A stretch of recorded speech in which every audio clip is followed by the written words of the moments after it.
Hello and welcome to the Working Tools Podcast, where today we will be discussing Freemasonry's response to the unexpected.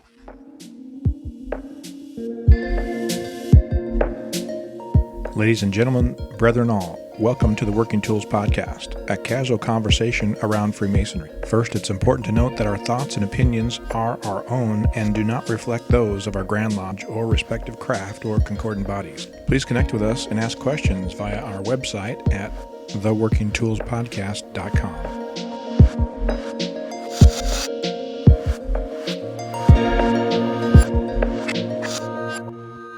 Hello, I'm Very Worshipful Brother Matthew Appel, along with Right Worshipful Brother Trevor McKeown and Worshipful Brother Stephen Chung, the two of whom are from the Grand Lodge of British Columbia in the Yukon, and Very Worshipful Brother David Colbeth from here in Washington, where I am located. And today we're going to discuss some of the responses of Masonry to circumstances beyond our control, to storms and pandemics and such. So thank you all for coming out this evening, guys. I was just listening to our show that posted today, and it was with your Grand Master. And that, as part of the conversation, there was a question about that. Did Washington why didn't Washington or why didn't Canada have the foresight in the first pandemic in the 1800s? Why didn't they have the foresight to include some provisions for things like he was saying that your annual communication must occur at this point and must be with these people, and there's no provision to really have it any other way, so it's a little difficult this year. Part of the problem in this jurisdiction is a question of language, and we rewrote our Constitution in 2014 in what's called governmentese plain language, which introduced many new errors and problems, but also by eliminating the word shall and replacing it with may or will, regardless if that word was actually what was meant, because shall has a specific meaning in certain contexts. It would be used incorrectly half the time, so they decided to get rid of it in every usage. And now the current language says we have to have a constitution. The previous one was shall. And that shall has a different meaning than will. And it has to do with one's will to do it. And that we shall have one means it's a decision made. Now, I'm glossing over the deeper semantics of it, but the language is part of the problem. I don't know about Washington State. Our jurisdiction in 1918 and 1919, we canceled lodges meetings for a couple of months in the winter, in late November, early December. I don't think we closed them in the spring of 19, and we just carried on. So it didn't interfere with anything other than a handful of DDGM's official visits to their lodges, and no one lost any sleep over that. So there was never any attempt to change the Constitution. Reading the reviews in my jurisdiction's proceedings for the years following 1919, none of us seems to have really addressed this. It was hardly as if it had happened. We were more concerned about the Halifax harbor explosion. We were more concerned about returning soldiers.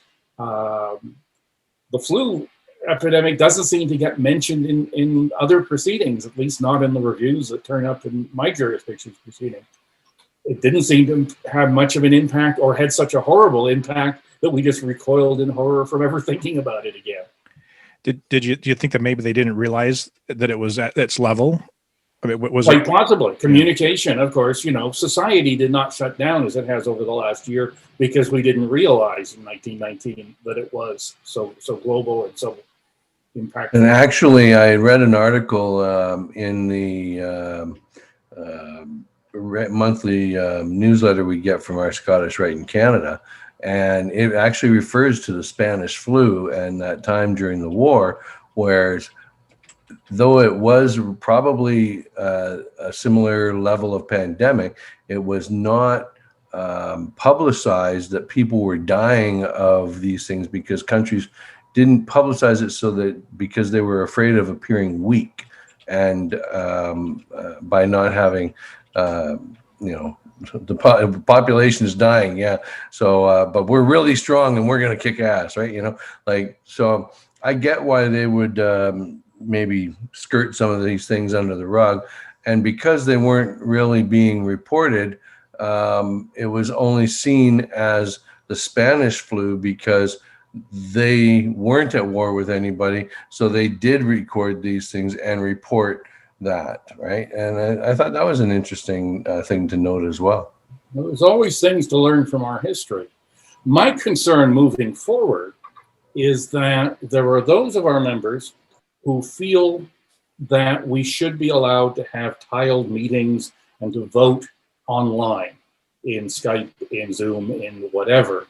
And my concern is whatever language gets introduced to change constitutions to allow an emergency situation in the future, if it were to occur, will be so phrased that we're just on that slippery slope of it's going to happen regardless if there's an emergency. And that is a very serious concern to me. I don't know about in your jurisdiction. I think from what I understand, I can't say I've looked at I haven't done what you do, Trevor, and gone and actually looked at the documents myself. But from what I understand of the Washington proceedings from during the period during the Spanish flu, is basically completely absent. There's almost no mention of it whatsoever, from what I understand. The only place I found a mention of it is occasionally in lodge minutes. Brothers, the rare brother would die. The problem is it wasn't normally a brother who died. The influenza went after kids and people who weren't members of the lodge. So every member of the lodge, I'm sure, knew of people around them who had died because of it, but not as many brethren. We had a past Grand Master who died during that period of the flu. His passing gets noted in memoriam, but not what he died of. So, that sort of thing. That wasn't the attention. The focus wasn't on that. And with that, I was going to say, and they continued on. So probably they didn't think about needing to have special language in there for some outbreak or some event that might limit them from meeting. And there's many other places probably both our constitutions, certainly in British Columbia and Yukon, where the language has an absolute form that, sometimes reality doesn't allow things, the physical world doesn't allow this to happen, but our Constitution is now so written that we can't recognize the reality. Our lodges, I quite frankly, for instance, can't come to mind, but I'm sure I could put together a list of a half dozen in a few minutes if I went through the Constitution. Here in Washington, there was a big storm a few years ago in Western Washington, and power was out throughout the whole of Western Washington, and the tree limbs were blocking the roads, etc.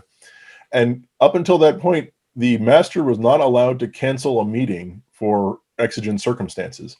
So we had to pass a resolution in Grand Lodge at the annual communication saying that, here's the procedure for when the weather's really crappy and you can't have a meeting because the heat's not on in the building and no one can drive there because the roads are all closed. So it was interesting, but now we can do that much at least. I suspect that our Constitution actually doesn't have a form to allow a lodge to cancel its regular communication. Probably it doesn't.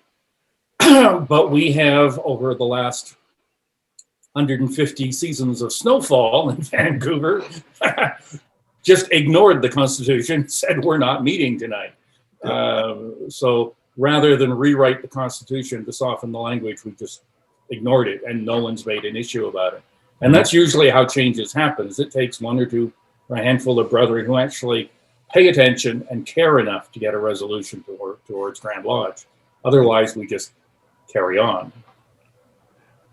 And with that, I think we're running out of time here on our conversation above lodge governance and people joining lodges, maybe. But it was a good conversation. It was an interesting topic. And on behalf of David and Trevor and Steve and myself, thank you all for coming out to another episode of the Working Tools Podcast. Goodbye.